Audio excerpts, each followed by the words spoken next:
السلام عليكم ورحمة الله وبركاته.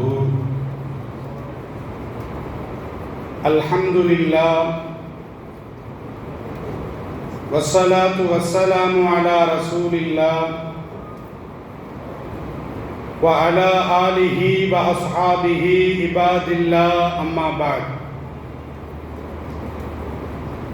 فقد قال الله تعالى في كلامه القديم الفرقان المجيد: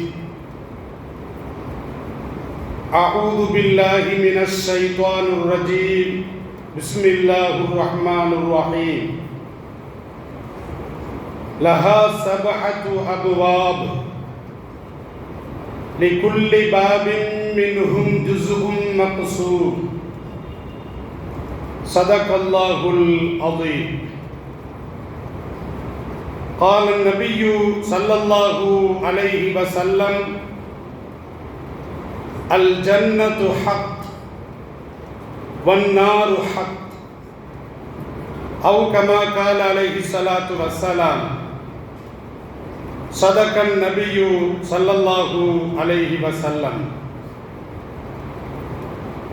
அளவற்ற அருளாளன், நிகரற்ற நிறைந்த அன்பாளன், எல்லாம் வல்ல அல்லாஹுவின் திருப்பெயரை போற்றி அகில உலகத்திற்கு அற்புடையாக அருளப்பட்ட அண்ணல் நபிகள் நாயகம் ஸல்லல்லாஹு அலைஹி வஸல்லம் அவர்களை போற்றி எனது உரையை ஆரம்பம் செய்கின்றேன்.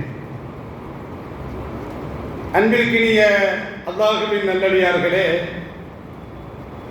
இன்று உலகம் முழுவதும் பேசப்படும் ஒரு பொருளாக, விவாதிக்கப்படும் ஒரு பொருளாக என்ன தலைப்பு செய்தி மாறியிருக்கிறது என்று சொன்னால், அமெரிக்காவில் கடந்த 7ஆம் தேதி ஏற்பட்ட மிகப்பெரிய காட்டுத்தீ என்பது இன்று உலகம் முழுவதும் பேசப்படும் ஒரு பொருளாக, விவாதிக்கப்படும் ஒரு பொருளாக மாறியிருக்கிறது. கண்ணியமிக்கவர்களே, அதை இஸ்லாத்தின் பார்வையில், குர்ஆனின் பார்வையில், நபிமொழியின் பார்வையில் இந்த விஷயத்தை நாம் எப்படி அறிந்து கொள்வது, தெரிந்து கொள்வது? ஆளாளுக்கு ஒரு செய்தியை பரப்பி விடுகிறார்கள். என்ன சொல்றாங்கன்னா, ஸல்லல்லாஹு அலைஹி வஸல்லம் அவர்கள் அறிவிக்கக்கூடிய ஒரு செய்தி அபூ தாவூத் எனும் நபிமொழி தொகுப்பிலே பதிவு செய்யப்பட்டிருக்கிறது. ஹதீஸ் நம்பர் 4311. அதுல ஸல்லல்லாஹு அலைஹி வஸல்லம் அவர்கள் சொல்லுகின்ற பொழுது, லன் தகூம ஸாஅத்து ஹத்தா யகூன கப்லஹா 10 ஆயாத்தின். ஸல்லல்லாஹு அலைஹி வஸல்லம் அவர்கள் சொல்றாங்க, கியாமத் நாள் வரவே வராது. எதுவரைக்கும் வரவே வராது? 10 அடையாளங்கள் இந்த உலகத்தில் தோன்றாத வரைக்கும் கியாமத் நாள் வரவே வராது என்று எம்பெருமான் ஸல்லல்லாஹு அலைஹி வஸல்லம் அவர்கள் சொல்றாங்க. அதுல ஒரு செய்தி தான் தீ பரவும் என்ற ஒரு அடையாளத்தை எம்பெருமான் ஸல்லல்லாஹு அலைஹி வஸல்லம் அவர்கள் இந்த ஹதீஸ்ல குறிப்பிடுறாங்க. அதை வச்சுக்கிட்டு சில பேர் எப்படியெல்லாம் வாட்ஸ்அப், ஃபேஸ்புக்கில் பரப்புறான் அப்படின்னா, கியாமத் நாள் வந்து விட்டது, ஸல்லல்லாஹு அலைஹி வஸல்லம் அவர்கள் சொன்ன அந்த அடையாளத்தீ வந்து விட்டது, அதுதான் அமெரிக்காவில் எரிந்து கொண்டிருக்கிறது என்றெல்லாம் சொல்லுகிறார்கள். ஆனால் ஸல்லல்லாஹு அலைஹி வஸல்லம் அவர்கள் சொல்லிய அந்த அடையாளம் அது எங்கே நடக்கும் என்று சொன்னால், யமன் தேசத்திலே நடக்கும். ஸல்லல்லாஹு அலைஹி வஸல்லம் அவர்கள் சொல்றாங்க, யமன் தேசத்திலே அந்த அடையாளம் நடக்கும். 10 அடையாளங்களும் மிகப்பெரிய அடையாளங்கள் என்று எம்பெருமான் ஸல்லல்லாஹு அலைஹி வஸல்லம் அவர்கள் பட்டியலிட்டு சொல்லி காட்டுகிறார்கள். ஸல்லல்லாஹு அலைஹி வஸல்லம் அவர்கள் சொன்ன அந்த தீ அமெரிக்காவில் பற்றி எரிந்து கொண்டிருக்கக்கூடிய தீ அல்ல என்பதை முதலில் நாம் புரிந்து கொள்ள வேண்டும். 10 அடையாளங்களை ஸல்லல்லாஹு அலைஹி வஸல்லம் அவர்கள் சொல்றாங்க. ஒரு அடையாளம் என்னவென்று சொன்னால், சூரியன் எங்கே உதிக்கிறது? கிழக்கே உதிக்கிறது. கியாமத் நாள் அடையாளங்களில் மிகப்பெரிய ஒரு அடையாளம், அந்த சூரியன் என்பது எங்கே மறையுமோ அந்த மேற்கு திசையிலிருந்து சூரியன் உதிக்கும். வழக்கத்திற்கு மாறாக இந்த நிகழ்வு நடக்கும். இது கியாமத் நாளுடைய மிகப்பெரிய அடையாளங்களில் ஒன்று என்று எம்பெருமான் ஸல்லல்லாஹு அலைஹி வஸல்லம் அவர்கள் இந்த ஹதீஸ்ல சொல்லி காட்டுகிறாங்க. அதற்கு அடுத்த கட்டமாக இரண்டாம் அடையாளத்தை ஸல்லல்லாஹு அலைஹி வஸல்லம் அவர்கள் சொல்லுகின்ற பொழுது, ஒரு உயிரினம் தோன்றும், அது மனிதர்களிடத்திலே பேசும் என்று ஸல்லல்லாஹு அலைஹி வஸல்லம் அவர்கள் சொல்றாங்க. இந்த செய்தி புகாரி ஷரீஃபிலே பதிவு செய்யப்பட்டிருக்கிறது. மூன்றாவது அடையாளம், யாஜூஜ் மாஜூஜ் எனும் கூட்டத்தினர் தோன்றுவார்கள், ஸல்லல்லாஹு அலைஹி வஸல்லம் அவர்கள் சொல்றாங்க. நான்காவது அடையாளம், தஜ்ஜால் என்பவன் தோன்றுவான். ஐந்தாவது அடையாளம், நபி ஈசா அலைஹிஸ்ஸலாத்து வஸ்ஸலாம் அவர்கள் இந்த உலகத்திற்கு வருகை புரிவார்கள். ஆறாவது அடையாளம், புகை தோன்றும். இந்த ஒரு அடையாளம் தான் ஏற்பட்டிருக்கிறது. துஹான், சூரத்து துஹான் என்ற ஒரு சூறாவே இருக்கிறது. அந்த சூறாவை நீங்கள் படித்து பாருங்கள். ஸல்லல்லாஹு அலைஹி வஸல்லம் அவர்களுடைய காலத்தில் நடந்த இந்த அடையாளம், புகை மண்டலம் தோன்றியது, அதை அல் குர்ஆனிலே அல்லாஹ் ரப்பல் ஆலமீன் பதிவு செய்திருக்கிறார். இப்ப என்ன தெரியுது அப்படின்னா, ஸல்லல்லாஹு அலைஹி வஸல்லம் அவர்கள் வாழ்ந்த காலமே என்னது? கியாமத் நாளுடைய அடையாளம். ஸல்லல்லாஹு அலைஹி வஸல்லம் சொல்றாங்க, நானும் கியாமத் நாளும் இப்படி இருக்கிறோம் என்று சொல்லி காட்டுவார்கள். எப்படி?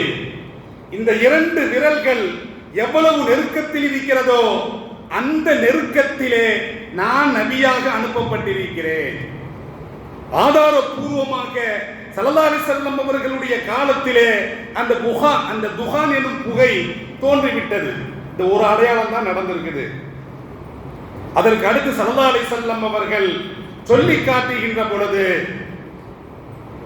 6வது, 7வது, 8வது, 9வது 3 அந்த தன்மைகள் ஏற்படும், 3 கிரகணங்கள் ஏற்படும் என்று எம்பெருமான் ஸல்லல்லாஹு அலைஹி வஸல்லம் அவர்கள் சொல்றாங்க. கிழக்கிலே ஒரு கிரகணம், மேற்கு திசையிலே ஒரு கிரகணம், அரபு தேசங்களிலே ஜசீரத்துல் அரப், அரபிய தீபகற்பங்களிலே ஏற்படக்கூடிய கிரகணம். 9 ஆச்சா? ஸல்லல்லாஹு அலைஹி வஸல்லம் அவர்கள் கடைசியிலே பட்டியலிட்டு சொல்லி காட்டுகின்ற பொழுது, வஆகிரு ذلك நாரும் மினல் யமனி, கடைசியாக சொன்னதனால இந்த தீ என்பது கடைசியாக நிகழும் என்பது அல்ல. 10 வரிசையில சொல்லி காட்டுகிறாங்க 10 அடையாளங்களை.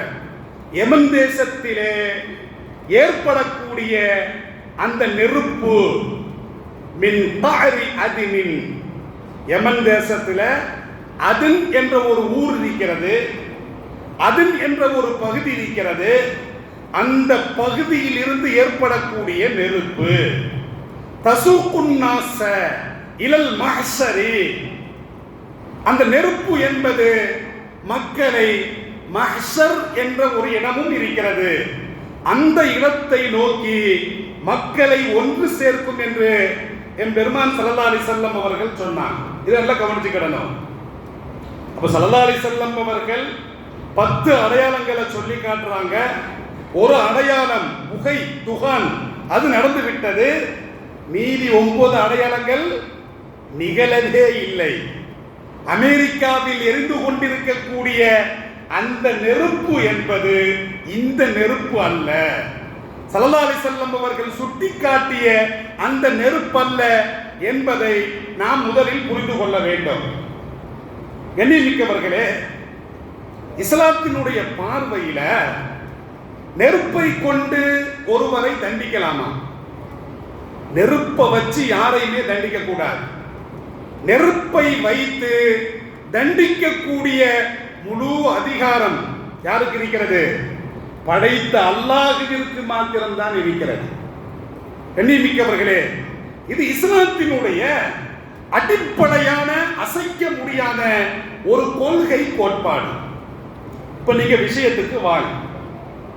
7ஆம் தேதி, கடந்த 7ஆம் தேதி ஆரம்பித்த அமெரிக்காவில் கலிபோர்னியா மாகாணத்தில் லாஸ் ஏஞ்சல்ஸ் ஒரு பகுதி, அது ரொம்ப ரிச்சான ஒரு பகுதி. ஹாலிவுட் சொல்றாங்களா இல்லையா? திரைப்படத்தில் அமெரிக்காவுடைய திரைப்படம் ஹாலிவுட், அது வனப்பகுதி, ஹில்ஸ் பகுதி. அங்கேதான் ஹாலிவுட் என்ற அந்த பகுதி இருக்கிறது. எந்த அளவுக்கு இந்த நெருப்பு பற்றி எரிந்திருக்கிறது அப்படின்னா, கடுமையான காற்று ஏற்பட்டிருக்கிறது. மரங்களுடைய அந்த இலைகள் இரண்டும் உரசி காற்று வெளிப்பட்டு இன்னைக்கு எந்த அளவுக்கு காற்று பரவியிருக்கிறது என்று சொன்னால் 160 கிலோமீட்டர் பற்றி எரிகிறது. 160 கிலோமீட்டர், அதாவது 100 கிலோமீட்டர் வேகத்தில் காற்று ஏற்பட்டு அந்த தீயை 160 கிலோமீட்டர் வரைக்கும் அது கொண்டு சென்றிருக்கிறது. எந்த அழிவு, பெரு அழிவு. பெரிய பெரிய கோடீஸ்வரர், சினிமா தயாரிப்பாளர்கள், பெரிய பெரிய பங்களா வச்சிருக்கிறவங்க எல்லாமே இன்னைக்கு நடுத்தருவுக்கு வந்துட்டாங்க. கண்ணியமிக்கவர்களே, எந்த அளவுக்கு என்று சொன்னால் 12,000 வானுயர கட்டிடங்கள் எரிந்து சாம்பலாகி மட்டமாகி அங்கே கிடைக்கின்றன. இந்த காட்சிகளை பாருங்கள். இந்த கோர காட்சிகள் உங்களுடைய கண்ணுக்கு எதை உணர்த்துகிறது? நமது சிந்தனைக்கு எதை உணர்த்துகிறது? நரகத்தை உணர்த்துகிறதா இல்லையா? நரக வெப்பத்தை உணர்த்துகிறதா இல்லையா? 7ஆம் தேதி காற்று ஏற்பட்டிருக்கிறது. இன்னைக்கு 17ஆம் தேதி, 10 நாள் ஆயிருச்சு. ஒரு 5ஆம் தேதி அப்ப அமெரிக்காவை ஆளப் போகிற அந்த புதிய அதிபர் ஒரு ஸ்டேட்மெண்ட் ஒன்று கொடுத்திருக்கிறார். என்ன ஸ்டேட்மெண்ட் கொடுத்திருக்கிறாரு அப்படின்னா, இஸ்ரேல் காசா போர் அது முடிவுக்கு கொண்டு வர வேண்டும். 20ஆம் தேதி, ஜனவரி 20ஆம் தேதி அவர் பதவி ஏற்கிறார். இந்த 2 நாள்ல பதவி ஏற்கிறார். நான் பதவி ஏற்பதற்கு முன்னால் இந்த போர் என்பது முடிவுக்கு வர வேண்டும், இல்லை என்று சொன்னால் நான் காசாவை நரக படுகொலியாக மாற்றி விடுவேன். ஸ்டேட்மெண்ட் கொடுத்தது எல்லாமே பக்காவா இருக்குது. இந்த ஸ்டேட்மெண்ட் கொடுத்திருக்கிறார். இந்த போர் முடிவுக்கு வரலன்னா காசா ஏற்கனவே நரகமா தான் இருக்குது. காசா என்பது ஒரு நரகமாகவே மாறிவிட்டது. திரும்பவும் அவர் சொல்லியிருக்கிறாரு, காசா எனும் நகரத்தை நரகமாக நான் மாற்றுவேன். சொல்லி 2 நாள் தான் ஆச்சு. 5ஆம் தேதி பேட்டி கொடுத்திருக்கிறாரு. 7ஆம் தேதி நீ என்னடா நரகமாக்குவ அப்படின்னு நமது சிந்தனைக்கு அல்லாஹ் கூறுகிறான். உன் தேசத்தை பார், அது நரகமாக பற்றி எரிந்து கொண்டிருக்கிறது. அதைத்தான் நான் சொல்ல வந்தேன். யாரும் நெருப்போடு விளையாடக்கூடாது, நெருப்பை வைத்து தண்டிக்கவும் கூடாது. அதே அமெரிக்காவுடைய அதிபராக கூடியவர் 2 நாளைக்கு முன்னால ஒரு பேட்டி கொடுக்கின்ற பொழுது அவர் என்ன சொன்னார் தெரியுமா? அமெரிக்காவின் மீது அணு ஆயுதத்தை பயன்படுத்தினால் எப்படி இருக்குமோ அப்படி இந்த தீ இருக்கிறது. அப்ப கண்ணியமிக்கவர்களை சிந்தித்து பாருங்கள். அப்ப நெருப்பை வைத்து நாம என்ன செய்யக்கூடாது? சூடு போடலாமா? நம்ம சின்ன குழந்தை என்ன செய்யும்னா கை சூப்பிட்டே இருக்கும். கை சூப்பிட்டே இருக்கும் பொழுது கை சூப்புதலை மறக்கடிப்பதற்காக பழைய தாய்மார்கள்லாம் என்ன செய்வாங்கன்னா கங்கு வச்சு சூடு போடுறது. இப்படி கங்கு வச்சு எந்த கையில அந்த குழந்தை கை சூப்பி கொண்டிருக்கிறதோ அதுல சூடு போட்டா குழந்தை என்ன செய்யும்? கையை சூப்பாது. இது இஸ்லாத்துல கூடுமா? இது இஸ்லாத்தில் கூடாது. நெருப்பை வைத்து தண்டிப்பது இஸ்லாத்தில் கூடவே கூடாது. இரண்டாவது, சூடு போடுறது, அதுவும் இஸ்லாத்தில் கூடவே கூடாது. அதோடு மாத்திரமல்ல, இந்த சில பேர் என்ன செய்யறாங்க தெரியுமா? இந்த கொசுவை விரட்டுவதற்காக இந்த கொசுமேட்டு பயன்படுத்துறாங்களா இல்லையா? அது என்னது? அதுவும் மின்சார நெருப்பு. அதை நீங்க அடிச்சு பயன்படுத்தி பாருங்க, கொசு என்பது கருகிவிடும். இதை நம்ம இஸ்லாமியர்கள் பயன்படுத்தலாமா? இஸ்லாத்துல கூடவே. எத்தனையோ பேர் பயன்படுத்துறாங்க, சட்டம் தெரியாம, ஃபத்வா தெரியாம. அப்ப கொசுப்பேட்டை பயன்படுத்துவது அதுவும் மின்சாரம், நெருப்பு. அதை வச்சு தண்டிக்க கூடாது. மனுஷர்களையும் தண்டிக்க கூடாது, உயிரினங்களையும் தண்டிக்க கூடாது. சில பேர் என்ன செய்வாங்க தெரியுமா? இந்த செவட்டு புழுன்னு இருக்குது, எவ்வளவுதான் அடிச்சாலும் சாவே சாவாது. நேரம் என்ன செய்வாங்கன்னா தீப்பெட்டியை வச்சு அப்படியே கொளுத்தி போடுறது. இது செய்யலாமா? கூடவே கூடாது.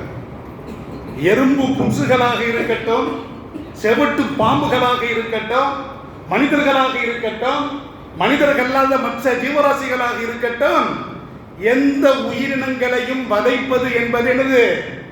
இஸ்லாத்துல கூடவே கூடாது. இந்த அடிப்படையில இப்போது அணு ஆயுதங்கள், இதை வச்சு இஸ்லாமியர்கள் போர் புரியலாமா? எதுவுமே இஸ்லாத்துல கூடாது. எண்ணிமிக்கவர்களே, நெருப்போடு விளையாடுவது இஸ்லாத்தில் தடை செய்யப்பட்டிருக்கிறது. நெருப்போடு யார் விளையாடுவா? அல்லாஹ் தான் விளையாடுவா. நெருப்பை வைத்து தண்டிப்பதற்கு முழு சுதந்திரம், முழு அதிகாரம் யாருக்கு இருக்கிறது? அல்லாஹ்விற்கு மாத்திரம் தான் இருக்கிறது. எண்ணிமிக்கவர்களே, நார் என்று சொன்னால் நெருப்பு, நார் என்று சொன்னால் நரகம். குர்ஆன் அல்லாஹ் ரப்பல் ஆலமீன் சொல்லி காட்டுகிறான். நார் என்ற, நார்னா பொதுவா நெருப்பு, நரகம்னு அர்த்தம்.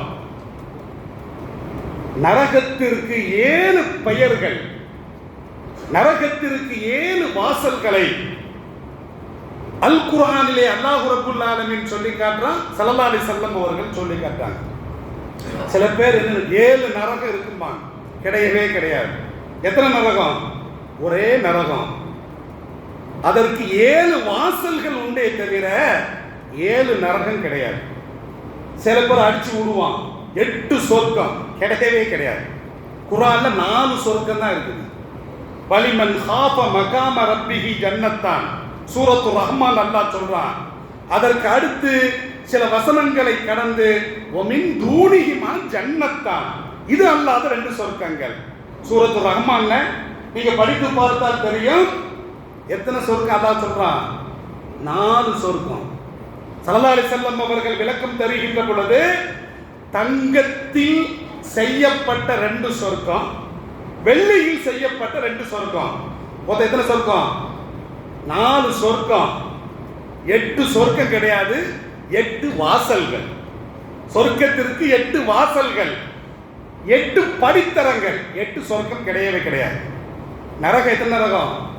ஒரே நரகம் தான். நரகம் 7 நரகம் கிடையாது. அந்த நரகத்திற்கு அல்லாஹ் மனுஷனை நெருப்ப வச்சு தண்டிக்கக்கூடிய அந்த நரகத்திற்கு எத்தனை வாசல் இருக்குது? 7 வாசல்கள் இருக்கிறது.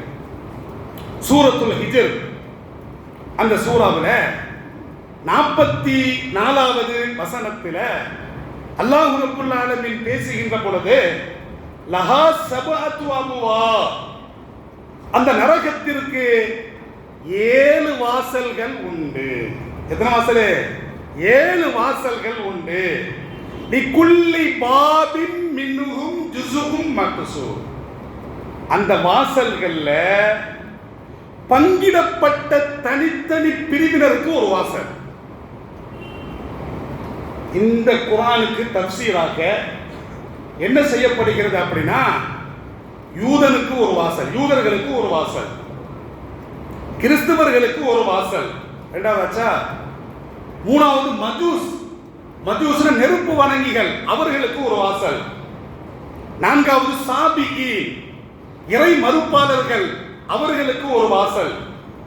அஞ்சாவது முஸ்ரிக்கீன்கள், இணை வைப்பாளர்கள் அவர்களுக்கு ஒரு வாசல். ஆறாவது முனாஃபிக்கீன்கள், நயவஞ்சகர்கள் அவர்களுக்கு ஒரு வாசல். ஏழாவது வாசல் யாரு? நமக்கு. இஸ்லாமியர்கள் நேரடியா சொர்க்கத்துக்கு போறவங்க உண்டு, கேள்வி கணக்கின்றி. பாவம் செஞ்சு நரகத்துக்கு போயிட்டு சொர்க்கத்துக்கு போறானா இல்லையா? ஒரு கூட்டம் இருக்குது.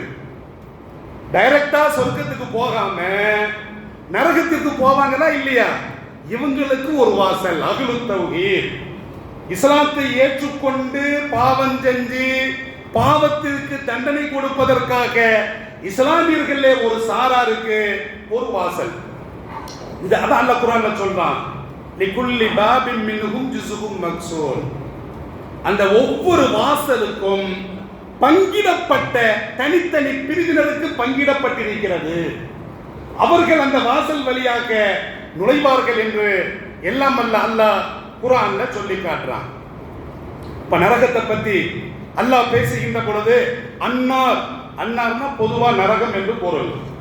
ரப்பனா இன்னக மன் துத்கிலின் நார ஃபகத் அக்ஸைதா வமா லில்லாலிமீன மின் அன்சார். சூரத்து ஆல இம்ரான் 3வது சூரா 192வது வசனம். நல்லடியார்கள் அல்லாஹ்ட்ட கேட்கும் பொழுது, இறைவா நீ யாரை நரகில் நுழைவித்தாயோ அவர்களை நீ கேவலப்படுத்தி விட்டாய். வமா லில்லாலிமீன மின் அன்சார். அவர்களுக்கு யாரும் உதவியாளர்கள் கிடையாது, எவனும் கிடையாது. நரகத்துக்கு போய் காப்பாற்ற முடியுமா? கண்ணியமிக்கவர்களே, பொதுவா நரகம் அன்னார் என்ற அந்த வார்த்தையை பயன்படுத்துகிறான். அப்ப நான் சொன்னா இல்லையா, ஒரே நரகம், அந்த நரகத்திற்கு 7 வாசல்கள், அதாவது 7 படித்தரங்கள். இப்படி அடுக்கடுக்கா இருக்கும். 7 படித்தரங்கள் எப்படி இருக்கும்? இப்படி அடுக்கடுக்கான அந்த படித்தரங்கள் இருக்கிறது. அந்த 7ஐயும் பற்றி எல்லாம் அல்ல அல்லாஹ் அல் குர்ஆனிலே பேசுகிறான். ஒண்ணு என்ன அப்படின்னா ஜஹன்னம். நான் பொதுவா சொன்ன நார் அப்படின்னா பொதுவா நரகம், நெருப்புன்னு அர்த்தம். அதை அல்லாஹ் குர்ஆன்ல அந்த 7 நரகத்தினுடைய தன்மைகளை, வாசல்களை, படித்தரங்களை அல்லாஹ் குர்ஆன்ல பேசுகின்ற பொழுது ஒரு வார்த்தையை பயன்படுத்துறான். என்ன வார்த்தை? ஜஹன்னம். ஜஹன்னம்னாலும் நரகம் தான். சூரத்துல் ஹிஜ்ர் 15வது சூரா 43வது வசனம்.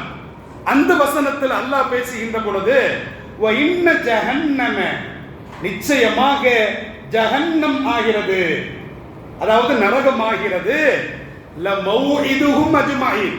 இதற்கு முன்னால ஷைத்தானை பத்தி அல்லாஹ் பேசுறான், ஷைத்தானை பின்பற்றக்கூடியவர்களை பத்தி அல்லாஹ் பேசுறான்.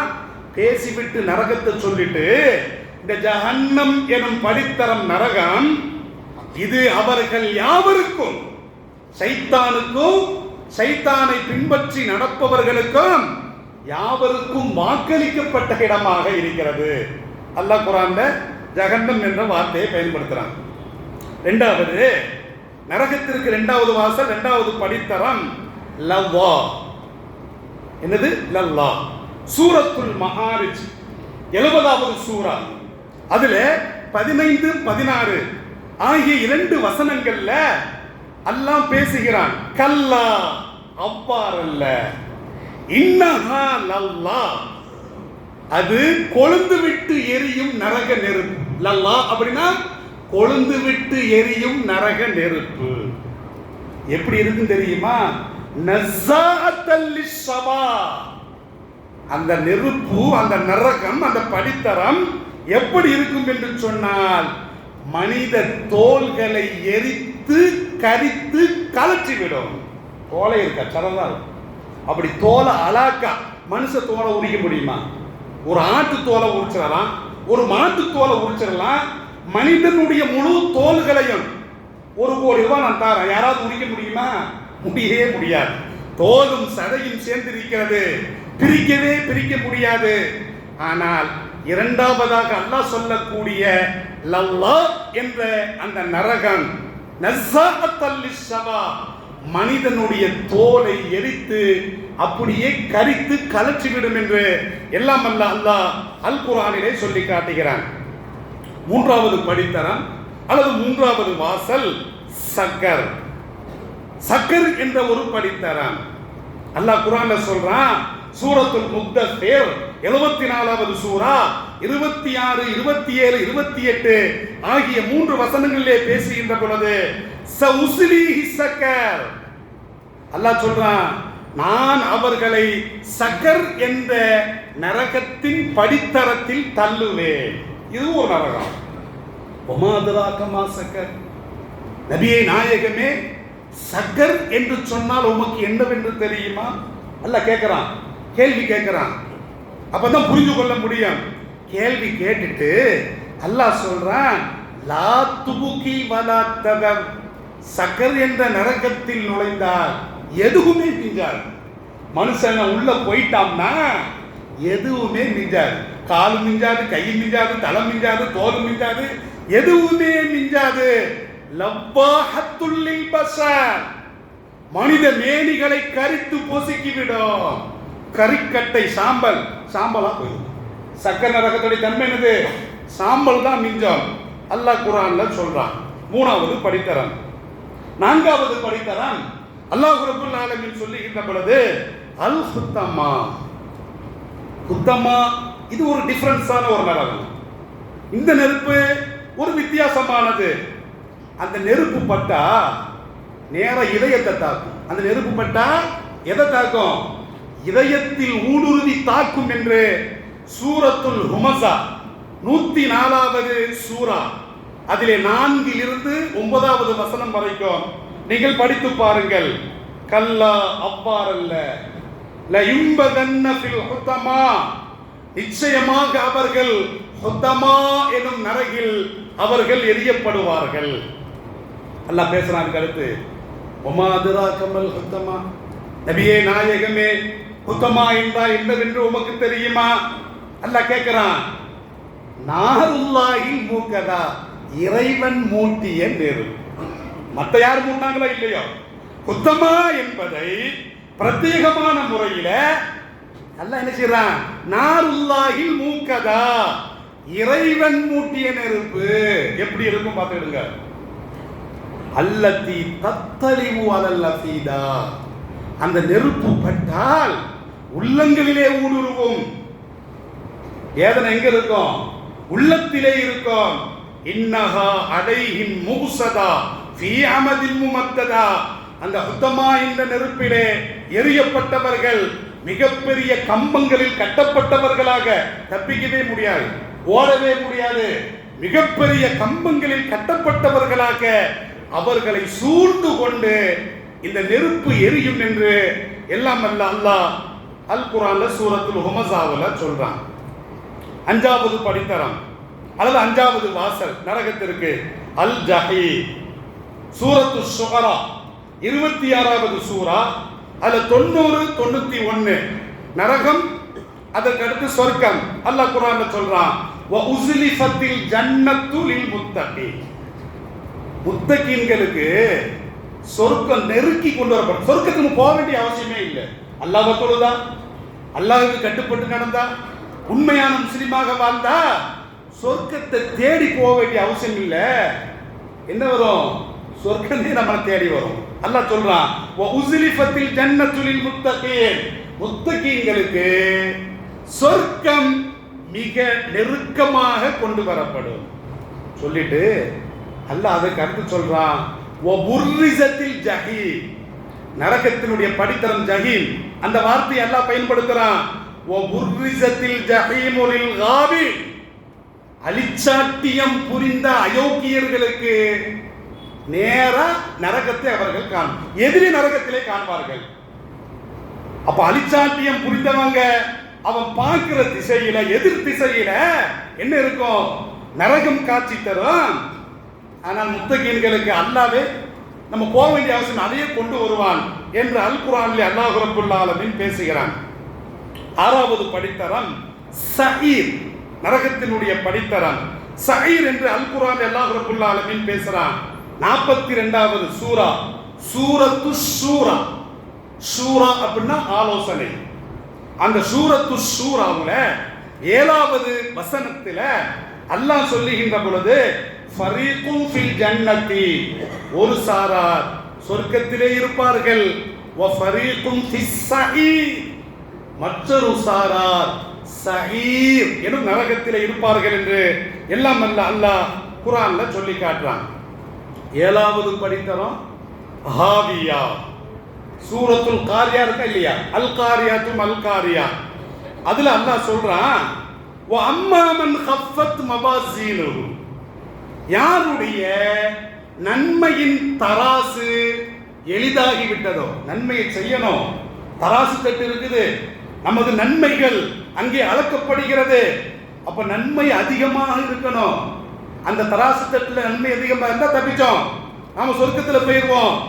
யாருடைய தராசின் தட்டில நன்மைகள் குறைவாக இருந்து பாவங்கள் அதிகமாக இருந்து அந்த தராசு தட்டு கணமில்லாமல் ஆகிவிட்டதோ அவனுக்கு என்னது? ஃபஉம்முஹு ஹாவியா, அவன் ஒதுங்கும் இடம் ஹாவியா எனும் நரகம். ஹாவியா, ஹாவியானா என்ன? அல்லாஹ் ஹாவியான்னு பொதுவா சொல்றான். அப்ப ஸல்லல்லாஹு அலைஹி வஸல்லம் பார்த்து அல்லாஹ் கேட்கிறான், வமா அத்ராக மாஹியா, அந்த ஹாவியானா என்னவென்று உமக்கு தெரியுமா? அல்லாஹ் கேட்டுட்டு, நாருன் ஹாமியா, அது சுட்டரிக்கும் தீக்கிடங்கு. ஹாவியானா என்னது?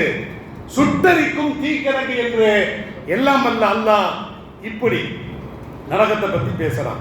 இப்ப கண்ணிமிக்கவரை சிரித்து பாருங்கள். இப்ப நீங்க வாங்க, இப்ப கடுமையான குளிர்காலம், வெயில் காலமே கிடையாது. ஒரு வெயில் காலம்னா நெருப்பு பற்ற வைப்பதற்கு ஈஸியா இருக்கும். அமெரிக்காவில் கடுமையான குளிர், கடுமையான பனி, நெருப்பு வர்றதுக்கு சான்ஸே இல்லை. இப்படி இருந்தும் கூட இந்த பனிக்காலத்திலும் கூட கோடை காலத்தில் ஏற்படாத அளவுக்கு அங்கே காட்டுத்தீ ஏற்பட்டிருக்கிறது என்று சொன்னால் அது ஒரு சாபத்தி. கண்ணியமிக்கவர்களே, எந்த அணு ஆயுதங்களை கொடுத்து இஸ்ரேலை வைத்து அணுக்கதிர்களை வைத்து அப்பாவி முஸ்லிம்களை தாக்க வைக்கிறார்களோ அவர்களுக்கு ஒரு படிப்பினை. கண்ணியமிக்கவர்களே, இந்த மக்கள் எவ்வளவு கஷ்டப்பட்டிருப்பாங்க. அணுகுண்டு, அணுக்கதிர், ஃபுல்லா மின்சாரம், ஃபுல்லா நெருப்பு, எவ்வளவு பாதிக்கப்பட்டிருப்பான். இந்த பாதிப்பை நீ உணர்ந்தால் உனக்கு எப்படி இருக்கும்? அவனாவது வீர தீரமா நிக்கிறான், ஒரு இடத்துல நிக்கிறான், உயிரை போனாலும் பரவாயில்லை. இது கோலை கூட்டம், உயிருக்கு பயந்து ஓடுறாங்க. இதுதான் அல்லாஹ்வுடைய தண்டனை, அல்லாஹ்வுடைய வேதனை. யாராக இருந்தாலும் நெருப்பை வைத்து பயன்படுத்துவது கூடாது, அணு ஆயுதங்களை பயன்படுத்த கூடாது, அணு ஆயுதங்களை பயன்படுத்தி ஒருவன் அழிக்க கூடாது. இஸ்லாத்தில் கூடவே கூடாது. நெருப்பை வைத்து தண்டிப்பதற்கு எவனுக்கும் அதிகாரம் கிடையாது, அல்லாஹ்விற்கு மாத்திரம்தான் அதிகாரம். ஸல்லல்லாஹு அலைஹி வஸல்லம் அவர்கள் சொல்லுகின்ற பொழுது புகாரி ஷரீஃபிலே பதிவு செய்யப்பட்டிருக்கிறது, இந்த உலகத்தினுடைய நெருப்பு தெரியுமா? நரகத்தினுடைய 70 மடங்கு நெருப்புல ஒரு பகுதி. ஒரு தீக்குச்சிய எரிச்சு லேசா பத்த வச்சா தாங்க முடியுமா? அப்ப நரகத்தினுடைய நெருப்பு எவ்வளவு? இதை விட 70 மடங்கு பவர்ஃபுல்லானது. சஹாபாக்கெல்லாம் கேட்கிறான், ஒன்றையே தாங்க முடியலையே, 70 மடங்கு நரகத்தின் நெருப்ப ஒன்று போதுமாகாதா என்று சஹாபாக்கள் கேட்ட பொழுது ஸல்லல்லாஹு அலைஹி வஸல்லம் அவர்கள் என்ன சொன்னாங்க? தண்டிப்பதற்கு அல்லாஹ்வுக்கு இருக்கிறது, அல்லாஹ் தண்டிப்பான், அதை கொண்டு அல்லாஹ் தண்டிப்பான். ஸல்லல்லாஹு அலைஹி வஸல்லம் அவர்கள் சொல்றான். அந்த நரகத்தினுடைய படுகொலி சொல்லிக்கொண்டே போகலாம். முஸ்லிம் ஷரீஃபில் ஒரு ஹதீஸ் பதிவு செய்யப்பட்டிருக்கிறது. ஸல்லல்லாஹு அலைஹி வஸல்லம் அவர்கள் சொல்றாங்க, ஒரு கல் ஒன்று நரக படுகொலியில போடப்பட்டது. திடீர்னு சப்தம் வந்துச்சு. ஸல்லல்லாஹு அலைஹி வஸல்லம் அவர்கள் சஹாபாக்கள்கிட்ட கேட்கிறான், இது என்ன சப்தம் என்று தெரியுமான்னு கேட்கிறான். அல்லாஹ்வுக்கு தெரியும், அல்லாஹ்வுடைய தூதருக்கு தெரியும். அப்படிங்கும் பொழுது ஸல்லல்லாஹு அலைஹி வஸல்லம் அவர்கள் சொல்றாங்க, 70 வருஷத்துக்கு முன்னால நரகத்துல ஒரு கல் போடப்பட்டது, அது இப்போதான் அடியில போய் சேர்ந்துருக்கு. 70 வருஷமா போயிட்டு இருக்குது, இப்போதான் போய் அடியில போய் சேர்ந்திருக்குது. அடியில் சேர்ந்த சப்தம், நீங்கள் கேட்ட சப்தம். ஸல்லல்லாஹு அலைஹி வஸல்லம் அவர்கள் அறிவிக்கக்கூடிய இந்த செய்தி சஹீஹ் முஸ்லிம்ல பதிவு செய்யப்பட்டிருக்கிறது. ஆகவே கண்ணியமிக்கவர்களே, ஃபத்தகுன் நார் அல்லதி, அல்லாஹ் குர்ஆன்ல சொல்றான், யா அய்யுஹல்லதீன ஆமனு கூ அன்ஃபுஸக்கும் வஅஹ்லீக்கும் நாரா, ஈமான் கொண்டோரே, உங்களையும் உங்களது குடும்பத்தார்களையும் நரக நெருப்பிலிருந்து பாதுகாத்துக் கொள்ளுங்கள் என்று எல்லாம் வல்ல அல்லாஹ் சொல்றான். எனவே எல்லாம் வல்ல அல்லாஹ் இப்படிப்பட்ட அந்த நரக நெருப்பிலிருந்து எல்லாம் வல்ல அல்லாஹ் உலகத்தில் வாழக்கூடிய அனைத்து முஸ்லிமான ஆண்களையும் பெண்களையும் பாதுகாத்து அருள் புரிவானாக.